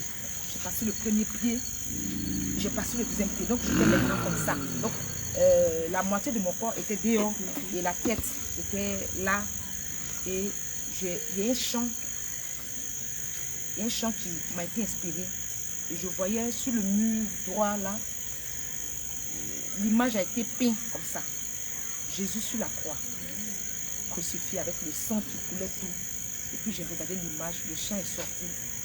Jésus-Christ sur la croix est encore sur cette croix-là. À cause de tes péchés. Donc le chant, quand je le chantais, je l'indexais la main supérieure et tous les autres qui sont là. Et après le chant, c'est comme si le Seigneur me parlait à moi.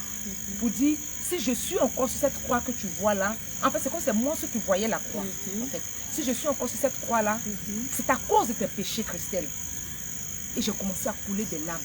Et c'est comme si j'ai glissé et je suis sortie de cette croix. Alléluia. Et je me suis réveillée.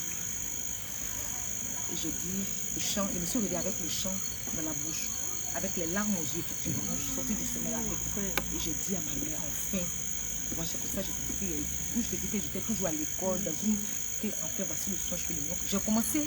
En fait, ce songe m'a donné plus de vigueur.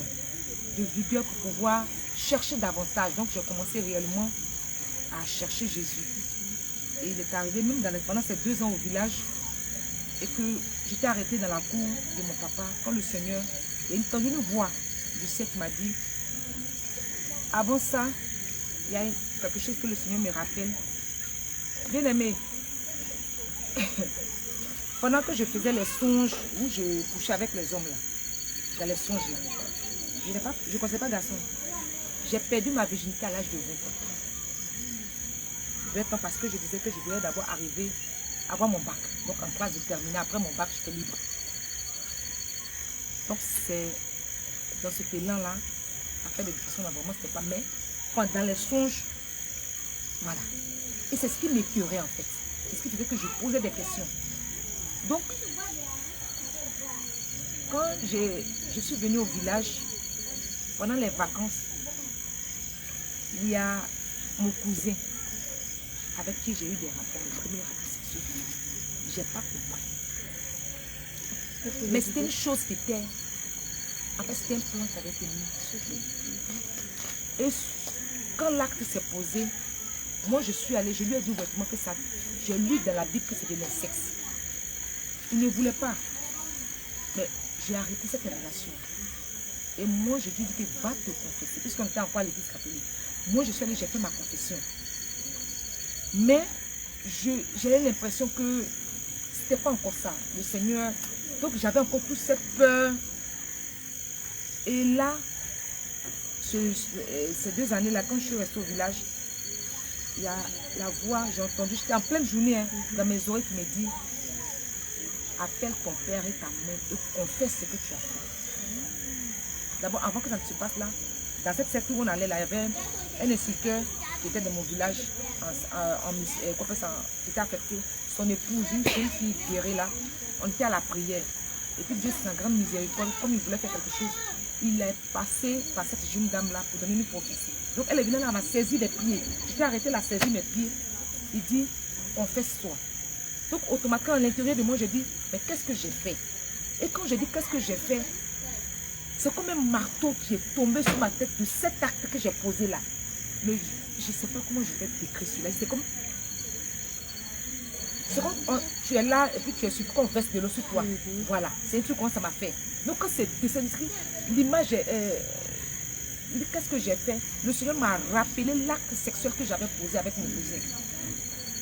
Et c'est après qu'il m'a dit maintenant d'appeler mon père et ma mère pour les faire asseoir pour leur dire. Donc quelque chose que moi j'ai fait, papa dit maman à quoi avoir dit. Donc j'ai laissé d'abord cette histoire. Un an est passé, hein. Je suis revenue à Gagnoa. Et là, je ne me sentais pas bien. Je suis retournée au village auprès de ma mère. Et Dieu est passé par un serviteur de Jésus, l'évangéliste Kokora.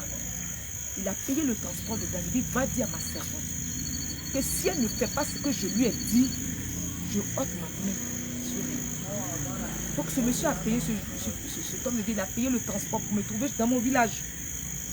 Il dit, j'ai un message pour toi. Il dit, voici ce que le Seigneur me dit. Que si tu ne fais pas ce qu'il t'a dit, je ne sais pas ce qu'il t'a dit, mais si tu ne fais pas ce qu'il t'a dit, il va enlever sa main sur toi. Et j'ai pris peur. Parce que j'ai tendance à dire que ma soeur, je te vois, si j'ai parlé avec toi, si tu lances coup de poing, je peux esquiver. Je peux esquiver ton poing.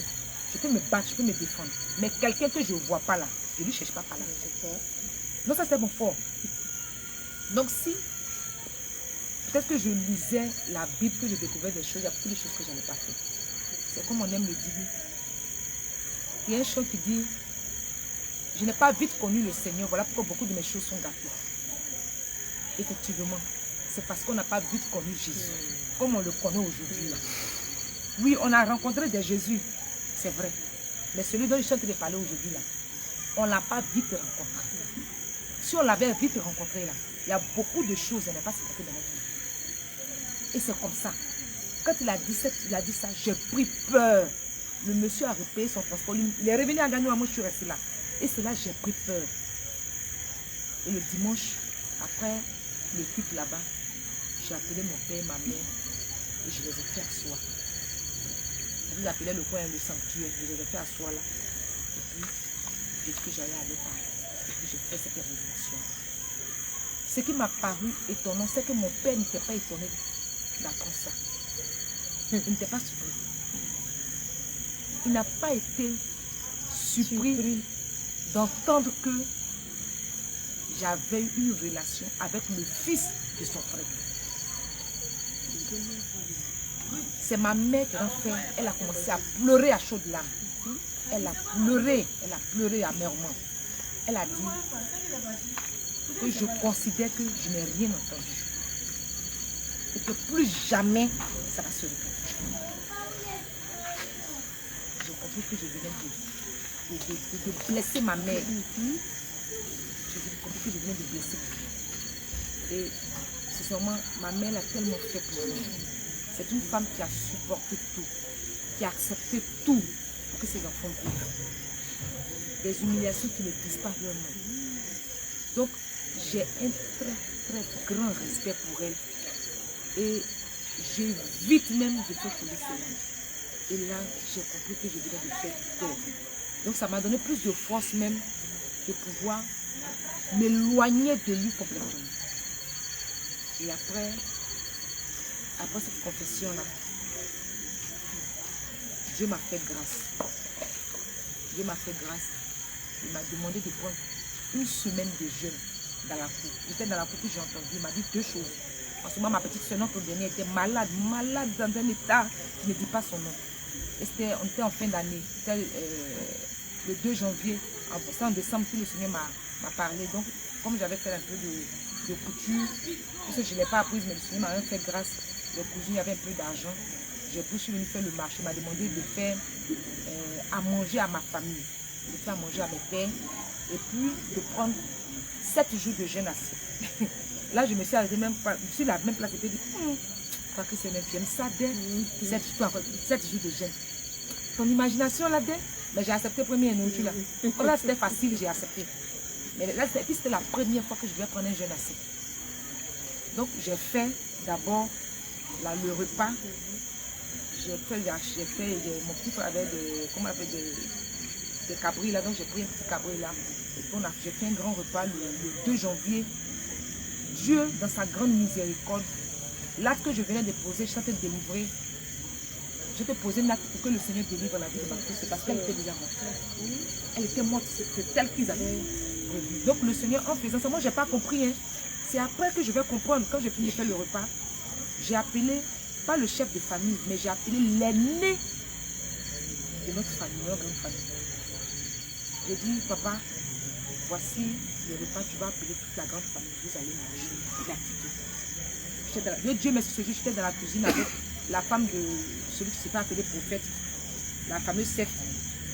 Donc, elle-même n'a rien compris. Elle a intervenu pour dire, ah, papa, mais l'enfant, je donne, pourquoi c'est à moi qu'elle donne le repas?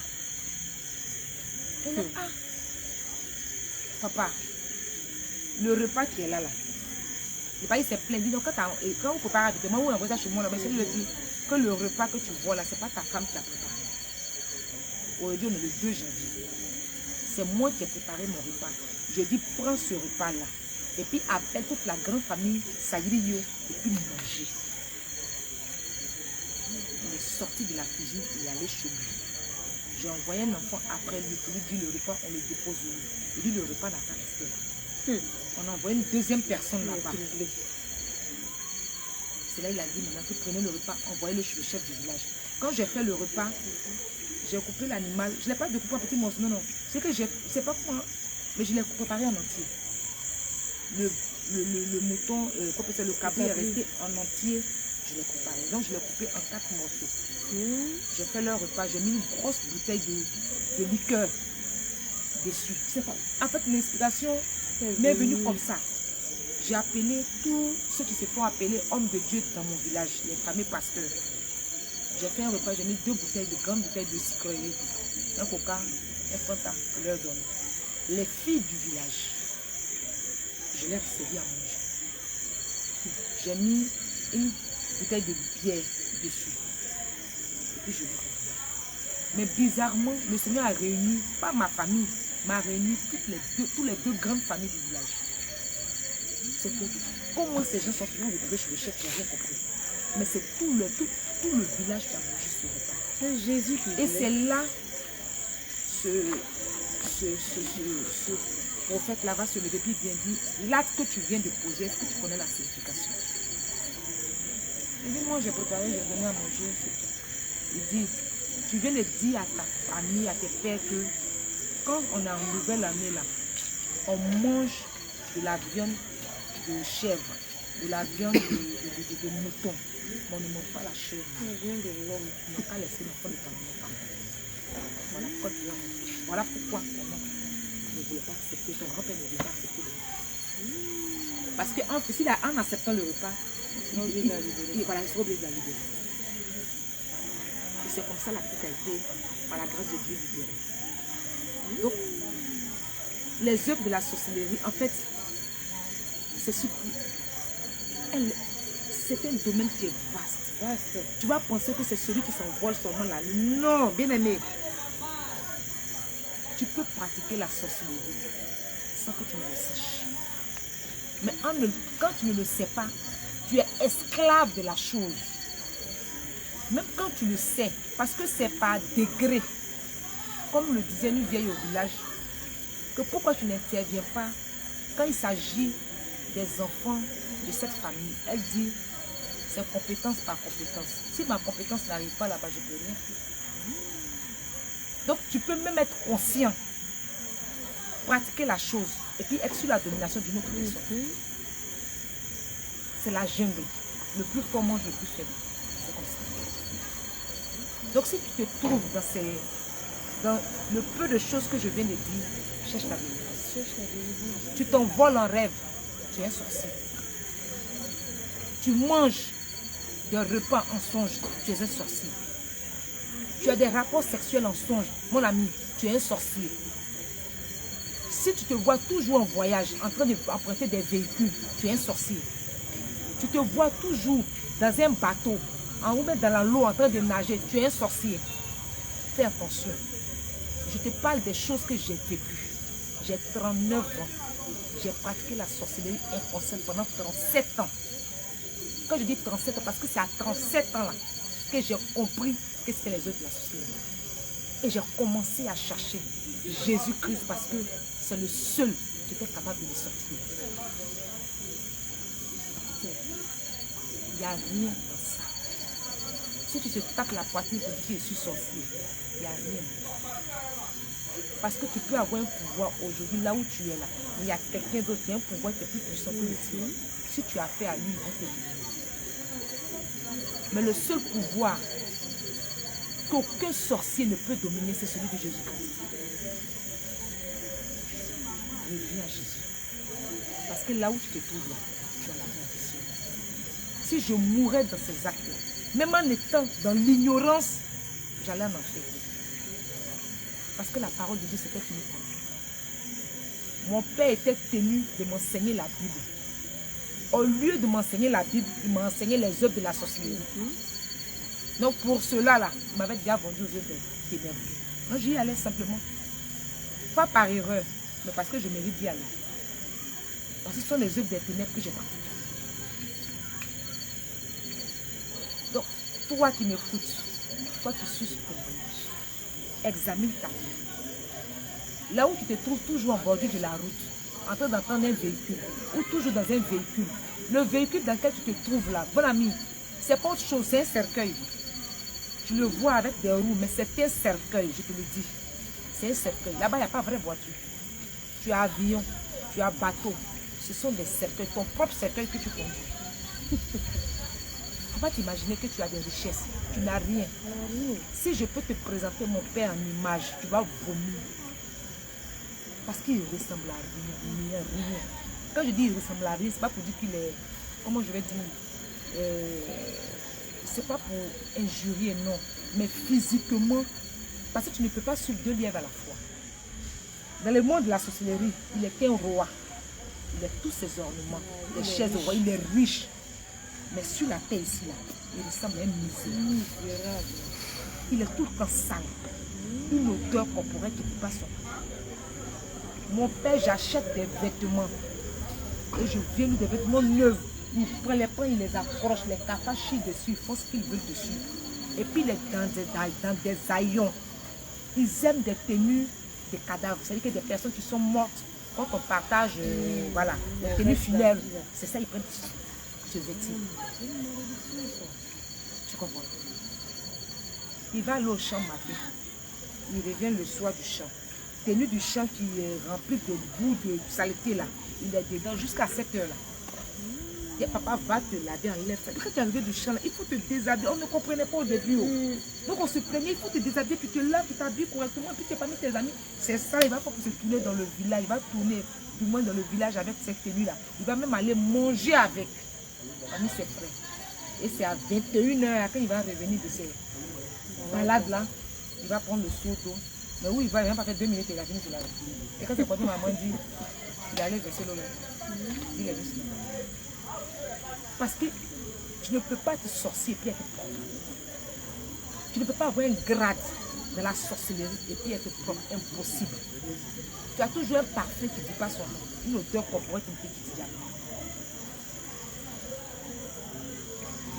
C'est quelqu'un qui est capable de vivre dans une maison et puis ne jamais balayer. Et avec un sorcier là, il faut faire attention. Quelqu'un qui aime beaucoup la saleté. Il n'est pas quelqu'un. Un enfant qui n'aime pas se laver, il est même capable de dormir 2 jours, 3 jours dans la saleté là. Il y a un problème. Il y a quelque chose qui ne va pas. Je te parle des œufs de la sorcellerie. Tu peux même être en ville. Tu dis que le sorcier c'est au village. C'est pas au village seulement. Parce qu'on te transmet la chose.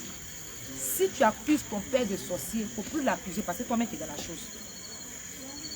C'est ce qu'il est qui te transmet. C'est dans les gens. Donc si tu es né dans une famille de sorciers, commence à chercher ta délivrance. Toi-même commence à te repentir. Commence à te repentir.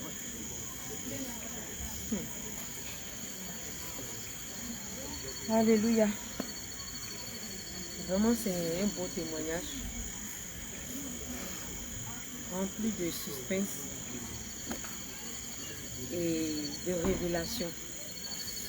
Maintenant, ce que je veux comprendre, qu'est-ce qui t'ont emmené pendant ces moments de sorcellerie inconsciente? Qu'est-ce qui t'ont emmené à faire? Est-ce que tu as eu à faire du mal à des gens? Tu as détruit des vies? Est-ce qu'ils ont bien t'utiliser? Ils ont pu t'utiliser à faire des choses qui ne fallait pas? Effectivement, quand tu es dans les eaux de la sorcellerie inconsciente, c'est-à-dire que tu ne fais pas la chose à 100%. Donc, il y a des actes que tu ne peux pas aller au-delà. Voilà. Il y a des choses que tu ne peux pas aller au-delà. Par exemple, pour pouvoir être capable de tuer quelqu'un, il faudrait que toi-même tu sois initié à un degré. Voilà. Donc, par exemple, il y a des moments où le repas que tu manges en songe, il faille que tu... C'est une sorte de connexion qu'on met en toi. C'est-à-dire que le repas que tu as mangé, une fois que la viande dans le songe, c'est de la chair humaine. Elle est posée, elle ne pourrit pas. Hein. Les autres aliments vont pourrir, ils vont sortir. Mais c'est comme... C'est un point de connexion qu'on garde en toi. Voilà. Donc la viande est dans ton corps. Et c'est de repère. Donc tu deviens une soit... puce contaminée. Voilà, une puce contaminée. Donc pour certains, tu peux même aller jusqu'à tuer. Moi, ça n'a pas été mon cas. Voilà, ça n'a pas été mon cas. Ça n'a pas été mon cas, je ne suis pas allée au niveau de commettre un crime. Non. Mais je pourrais servir de véhicule. On peut utiliser mon image pour commettre des actes. Donc si par exemple, si un forfait a été commis, soit un acte criminel a été commis, et qu'on peut rechercher la personne qui a commis l'acte, on peut se référer à ma personne. Voilà. Alors qu'en réalité, ce n'est pas moi qui ai commis l'acte. Parce que mon corps devient comme une enveloppe qu'on peut s'en servir et puis aller. Donc je deviens comme un véhicule. Voilà, j'ai été beaucoup le véhicule, utilisé comme un véhicule. Donc je me retrouve à être accusée de certains actes dont je me rappelle pas. Voilà, c'est un peu ça. Sinon, il y a beaucoup de personnes, il y a certaines personnes dans leur cas qui sont allées même de manière inconsciente à tuer, à livrer des personnes. Et ces pièges, là sont des pièges, en fait, ce sont des pièges qu'on te tend. Et quand je lui dis, moi, c'est une grâce particulière. Je ne sais pas ce que Jésus veut faire avec moi, mais c'est une grâce particulière. Parce qu'à chaque fois que ces pièges m'ont été tendus, le Seigneur m'a fait grâce pour ne pas que je tombe. Voilà. Parce que ce sont des étapes à ne pas franchir. Et quand tu franchis ces étapes-là, il n'y a plus de retour.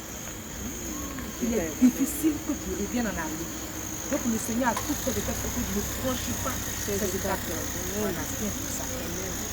Amen. Et par ce que tu viens de dire concernant le point de contact entre la chair humaine qui a été avalée, mangée en songe, je comprends bien lors des délivrances un acte que nous posons. Au départ, je ne comprenais pas, mais par ce que tu viens de dire aujourd'hui, je comprends. Parce qu'il nous est arrivé dans la délivrance qu'on dise à la personne dont on fait la délivrance que vomit la viande humaine que tu as mangée. Mais moi je me disais, mais quelqu'un qui a déjà mangé sa viande il y a longtemps, la rendre encore. Alors que là, dans ce que tu viens de dire, c'est que cette viande ne pourrit pas. Elle reste comme un point de contact. Bien aimé, vous voyez, tout ce que nous faisons, le Seigneur nous fait faire dans sa maison, ce n'est pas anodin, ce n'est pas en vain, ce n'est pas inutile. Tout a un sens. Tout a un sens dans la maison du Seigneur. Nous ne sommes que de simples canaux. Le Seigneur nous utilise et puis il fait ces choses lui-même. Pour vous dire que dans la maison du Seigneur, dans tout ce que nous faisons, nous devons y mettre du sérieux. Surtout lors des délivrances. Bon, dans toutes les étapes, dans tout ce qui se fait dans la maison du Seigneur. Mais pendant les délivrances, soyons sérieux. Soyons sérieux parce que tous les mots que nous prononçons, toutes les pensées qui nous viennent par l'inspiration de cet esprit ne sont pas en vain. ça a un sens profond. Là, aujourd'hui, je viens de comprendre. Je sais que pendant les délivrances, on a beaucoup dit ça, on a beaucoup fait ça. Vomi la viande humaine, vomi le premier point de contact. Moi, chaque fois, je me demandais, je le faisais, mais je me demandais, mais attends, ça, on le fait pourquoi? La personne a déjà avalé il y a longtemps, peut-être que c'est pourri, on dit de vomir. Mais c'est parce que justement, la chose n'a pas pourri. Comme c'est spirituel, ça ne pourrit pas, ça est là. Ça est là comme un point de contact, comme une puce. Et quand on ordonne à l'esprit, généralement, ils vomissent. En tout cas, ils ont toujours vomi. Et puis de là, viennent leurs délivrances. Vraiment, le Seigneur, il est merveilleux. Il est formidable. Il continue de nous enseigner à chaque moment, avec chaque situation. Ma bien-aimée, on va encore continuer. Et donc, comment les choses ont progressé jusqu'à ce que le Seigneur Jésus puisse faire son entrée glorieuse dans ta vie. Là, avec ce jeune-là, j'ai effectivement obéi puisque j'ai eu peur de prendre un faux coup, comme on aime le dire dans notre jargon ici, de prendre un faux coup du Seigneur. Et donc, j'ai obéi. Et dans cette secte-là, il a été décrété un moment de jeûne pour les femmes. Et ils ont dit un moment de jeûne pendant un moment de prière, de jeûne pendant une semaine. Et j'ai en profité dans cette période-là. Et j'ai pris les 7 jours de jeûne. Le Seigneur m'a fait grâce pour une première fois de prendre 7 jours de jeûne. Je les ai fait. J'ai fait ce jeûne-là les 7 jours. J'ai fini le dimanche. J'ai commencé lundi, j'ai fini le dimanche. Je suis descendue par la grâce du Seigneur. Vraiment, le Seigneur, quand il veut faire quelque chose, celui qui conduit la chose, c'est celui qui me l'a donné. Pendant cette période-là, je me rappelle bien que j'ai fait des repentances. Les gens m'ont trouvé ça bizarre que je me mette à même le sol dans la poussière. Là, je pleurais, mais je savais, en fait, j'avais un problème. Bon, toi qui es à côté là-haut, tu peux faire quoi dans mon affaire? C'est comme on dit, non, c'est moi seul. Je sais ce que je ressens, ma plaie me fait mal. Bon, toi qui es à côté là, tu vas ressentir quelle douleur. Donc toi tu te plains du fait que je suis en habit blanc. Puis je suis en habit blanc, en tenue toute bouclée, exactement comme je suis actuellement là. Mais je me permets, ça ne me gênait pas de me coucher dans la poussière là. Ça ne me gênait pas de me coucher dans cette poussière là, d'implorer la grâce de Dieu. Il m'a donné cette force là. Il dit, au 4e jour même, il dit, à peine même, c'est ma mère qui soulève mon seau de l'eau, elle dépose derrière la douche, ici, elle sur le tabouret comme ça. Là, je me lavais plus, je prends le flot. Comme ça, je fais. Donc, c'est ça, quand je fais l'eau sur moi, et j'ai un peu de force. Jusqu'à ce que je termine le dimanche, j'ai terminé dans sa grande miséricorde. Dans ce moment, on ne connaissait rien. C'est lui aussi, j'ai fini, j'ai dit merci au Seigneur et j'ai coupé le moment de jour. Et après ça, le Seigneur m'a fait grâce. Je suis venue à Gagnoa. J'ai quitté le village, je suis venue installer à Gagnoa. Là où le Seigneur va commencer. Donc je suis venue à Gagnoa. J'ai commencé à vendre de la tchéké. Mais vraiment, quand tu es esclave de la sorcellerie, bien aimé, voici quelque chose que je vais encore dire. Il ne faut pas te tromper que tu vas entreprendre une activité qui va. On est dans un perpétuel reproduction. C'est comme dans les œuvres de la sorcellerie, c'est comme on a une chaîne au cou. Et si cette chaîne-là fait 10 mètres, tu es capable de te promener dans un rayon de 10 mètres. C'est-à-dire 10 mètres à la ronde. Donc, quand tu veux aller au-delà, celui qui tient la corde, tu lui signales que tu es en train de partir, donc il ramène. Donc, c'est-à-dire que tu fais une progression dans tes activités, dans tes ça va commencer à marcher, ça va commencer à d'ici. Et puis tu te rends compte que tu reprends tout à zéro. Et c'était comme ça. Un perpétuel reproduction. Donc je dis, mais attends, c'est dans quelle vie je suis? Et puis je suis obligée de toujours reprendre. Je vends, ça n'avance pas. Je veux entreprendre telle activité, ça n'avance pas. Mais je suis dans quoi au juste? Et c'était comme ça dans la chambre, je me lamentais. Jésus ne m'attend. Tu as quel problème avec moi? Il s'est arrivé un jour même que je vais le rendre en témoignage parce qu'il est arrivé un jour même que j'ai insulté le Seigneur. Ah ben oui, je l'ai insulté de la manière dont on insulte une personne là. Mais en sortant de la maison, et puis c'est fait comme si quand je me disais, je voyais le visage du Seigneur. Je ne sais pas comment c'est fait. Mais c'est comme si je voyais son visage et je lui parlais. Et c'est après, j'ai senti une douleur, que j'avais mal. Pourquoi je lui ai mal? C'est comme si je suis sortie et me disais, non, mais il a quoi à voir dans ce qui t'arrive? Donc j'avais mal. J'ai demandé pardon, mais j'ai dit que c'était pas suffisant. Donc, pendant des années, j'ai gardé cette culpabilité en moi. J'ai gardé cette culpabilité pendant des années à demander pardon au Seigneur. Et à chaque fois que je suis venue de ce acte-là me lever, je deviens triste. Qu'est-ce que tu as à me sauver, Jésus? Et c'est comme ça, le Seigneur va, à tout commencer ce processus-là, j'ai commencé à le chercher véritablement. Vraiment. Et puis, j'ai loué, Dieu m'a fait grâce. J'ai commencé à exercer le métier de la couture. Par un monsieur qui me... Naturellement, j'étais à l'église catholique, mais je n'aime pas les gens de l'église. C'est partage, c'était de n'importe quoi. Je suis là. Il m'a fait moi, je savais qu'il était je n'ai pas voulu écouter ce qu'il m'a dit. Un autre jour, je ne sais pas comment il s'est arrangé, il m'a trouvé à mon lieu de vente. Comme il a trouvé mon lieu de vente. Ma fille, c'est que je te dis à te parler. Le Seigneur me dit de te dire, de faire la couture. En ce moment, les deux machines étaient déjà achetées. Je m'amusais à coudre les vêtements de mes frères, de mes soeurs. Mais je n'en faisais pas un métier en fait. Une activité à part entière. À quel moment j'ai coudre la bille, je vais manger. C'est déjà mon activité. Mais à checker que je vendais bien aimé, je gagne rien de tout. Tu gardes l'argent dans la maison. Tu vois, tu ouvres la caisse, il n'y a rien. Je prie. On vient prier. Main noire, percée, tout. Zéro à la base. On ne comprenait pas pourquoi. Mais je prie, ça ne va pas. C'est à la suite que je vais t'expliquer pourquoi ça n'avançait, pourquoi ça n'aboutissait pas. Et c'était comme cela. Jusqu'à ce que Dieu me fasse grâce. Ce même pasteur, l'évangéliste Kokora, celui qui venait de temps en temps prier avec tous les trucs là. Donc un jour il est venu me voir, il a eu une révélation pour moi. Il dit c'est quoi? Il dit que dans le monde spirituel, mes parents ont pris mon utérus pour en faire une corde à linge. Il dit ah bon? Il dit oui, que c'est ce que le Seigneur lui a révélé. Il dit ce que tu dis là, je n'ai pas dit que c'est faux. Mais en tout cas pour moi, c'est de mon ventre. Il dit ah, il dit oui, c'est de mon ventre. En tout cas pour moi, c'est de mon ventre. Le jour, je vais dans la même maison avec un homme. Je vis sur son toit là. Il est venu une deuxième fois pour me donner la même révélation. Il dit Kokora, c'est vrai ce que tu dis. Je ne dis pas que c'est faux. Le Seigneur t'a révélé, c'est une révélation. Mais moi, mon utérus, ça c'est dans mon ventre.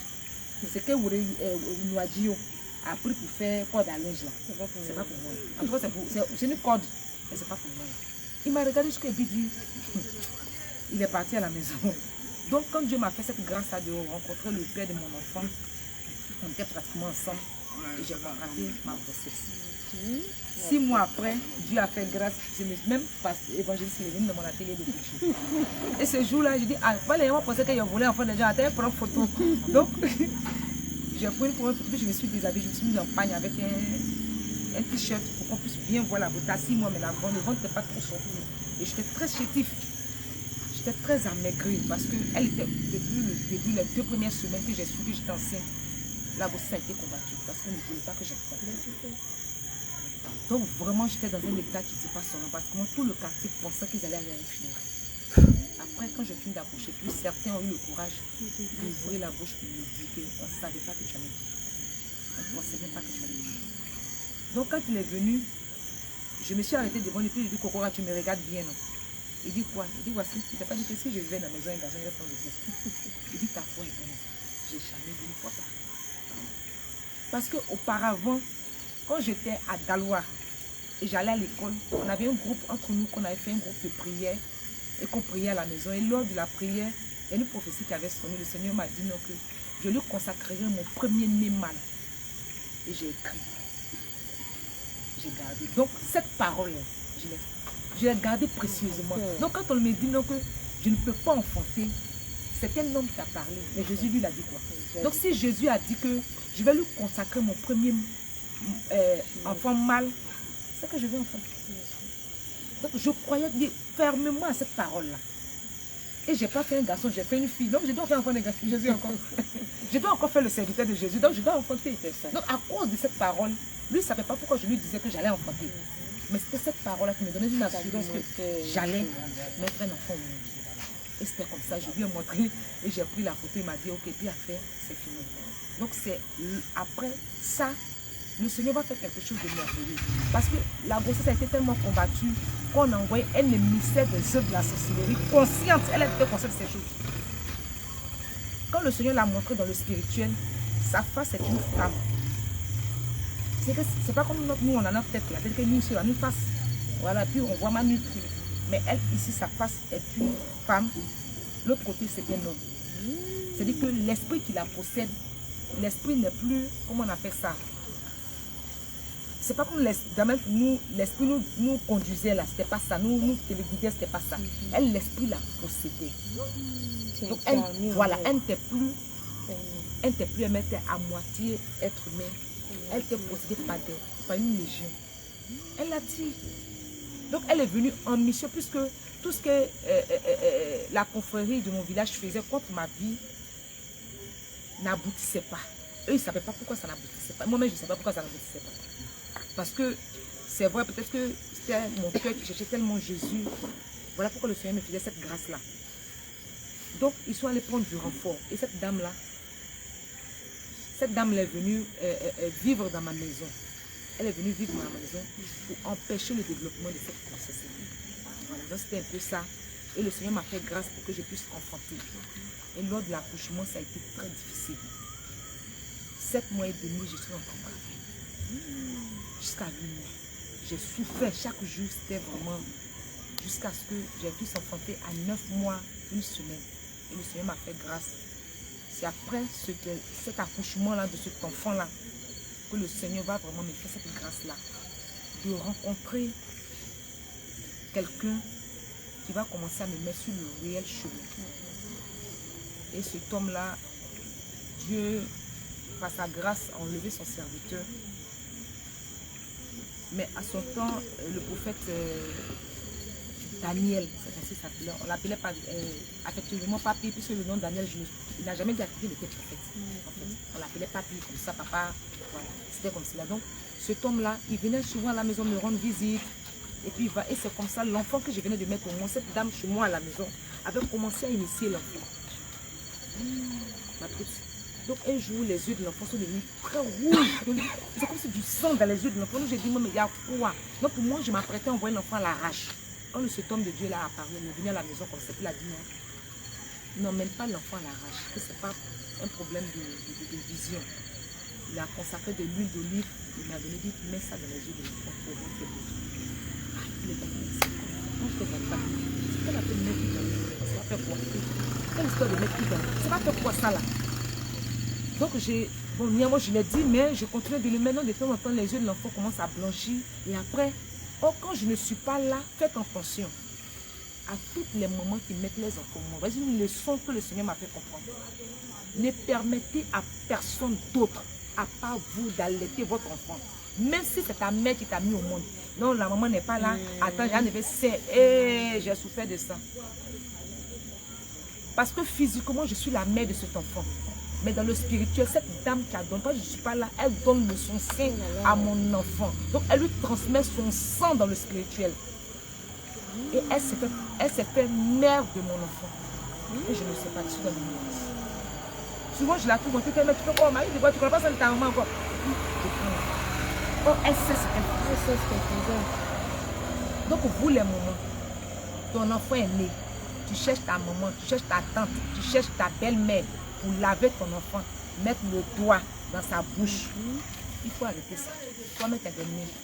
Moi, je n'avais pas encore enfanté. Quand je lavais un premier nez, il venait à peine de naître. Je dis, je peux. Tout le monde avait prévu, je peux le faire. Dieu a donné la capacité à toute femme de pouvoir laver leur enfant. Ève là, il n'y avait pas quelqu'un d'autre pour lui apprendre ça. C'est l'esprit de Dieu qui lui a appris. Comment elle pouvait, comme fait ça, laver Caïn. Tu comprends? Arrête d'appeler qui que ce soit pour venir laver tes enfants. Parce que celui qui vient pour donner le premier bain à ton enfant, le doigt qu'elle met dans sa bouche là, tu ne sais pas ce que c'est. Souvent, ce sont des crochets comme ça.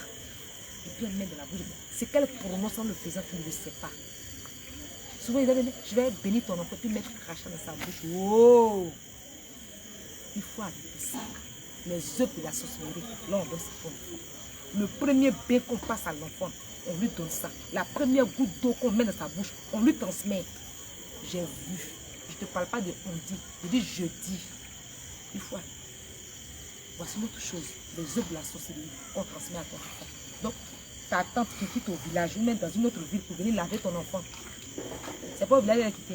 Mais elle a déjà ça. Quand tu ne connais pas son spirituel et puis elle vient faire le travail. Et puis elle fait ça propre. Quand tu t'enfants, quand elle s'en va, ton enfant devient un problème de ta maison. Il devient une gangrène dans la maison. Tu éduques ton enfant, il a une autre carte. Parce que tu es une autre personne, une autre mère, qui guide cet enfant-là. Tu lui donnes d'autres instructions.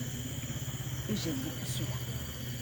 Et c'est cet homme-là qui est venu par la grâce de Dieu, passé par ce monsieur-là. Et puis, commencer à me révéler. Parce que quand j'allais à l'église catholique, quand je pose les questions que je ne les trouvais pas, c'est ce monsieur vers qui j'allais. Et puis, quand j'essaie de causer, il était ouvert. Il était ouvert. Il a commencé à m'expliquer. Il a commencé à me répondre à mes questions. Donc, un dimanche, je suis allée à la messe. Et au retour de la messe, je me suis arrêtée dans la rue. Puis il y a quelque chose, il y a un esprit, une pensée qui m'est venue. Puis il dit, bateau, ça sert à quoi d'aller à la messe chaque dimanche et puis de trouver les réponses à mes questions chez une autre personne. Mais peut-être que je suivais le culte de ce monsieur-là, j'allais trouver plus de réponses à mes questions. Et c'est comme ça que j'ai décidé d'aller chez ce monsieur, cette personne. Là où le Seigneur va commencer. Puisque tu quittes un point A. Parce que quand le Seigneur ne te veut pas quelque part, qu'il veut se révéler à toi, qu'il ne te veut pas quelque part, il faut qu'il t'enlève dans cet endroit pour qu'il se révèle véritablement. Parce que tu ne peux pas rester dans les ordures et puis on va venir te laver. En te lavant, tu vas te ressalir. C'était ça. Donc c'est en allant là, le monsieur, il a commencé à prêcher et il connaissait très bien les œuvres de la sorcellerie parce que lui-même il avait été victime aussi. Il avait été aussi victime de ces mêmes œuvres de la sorcellerie. Donc, bien-aimés du Seigneur, voilà, le temps qui nous a été imparti arrive à son terme. Nous allons arrêter pour aujourd'hui. Je sais qu'il y en a qui vont se dire, mais pourquoi? Ben, c'est pour vous mettre l'eau à la bouche, pour vous emmener à nous suivre pour la deuxième partie. Voilà, pour aujourd'hui, c'est fini. Comment est-ce que ça a commencé dans la vie de notre sœur? Jusqu'à ce que maintenant le Seigneur vienne prendre le contrôle de sa vie, l'orienter et l'emmener sur le chemin qui mène au ciel.